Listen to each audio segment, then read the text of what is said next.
सांगोल्यात शेकापने भाजपला धक्का दिलेला आहे। शिंदे सेनेचे उमेदवार आनंद माने हे विजयी झालेले आहेत। शहाजी बापू पाटलांचा उमेदवार विजयी झाल्याचं पाहायला मिळत आहे।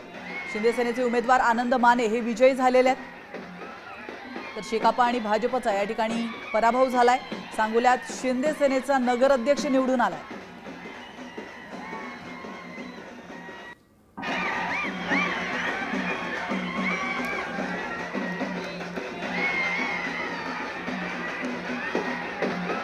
एकाएकी पाडण्यात आलं, परंतु जनतेनं निवडणूक हाती घेतली आणि जनतेनं शिवसेनेला विजयी केलं। यशाचं गमक एवढंच आहे, जरी मुख्यमंत्री देवेंद्रजी फडणवीस साहेब सभेला आले असले तरी त्यांनी शिवसेनेवर किंवा व्यक्तिगत माझ्यावर कुठलाही एक शब्दही टीका केली नाही। मी मनापासून आभारी मानतो।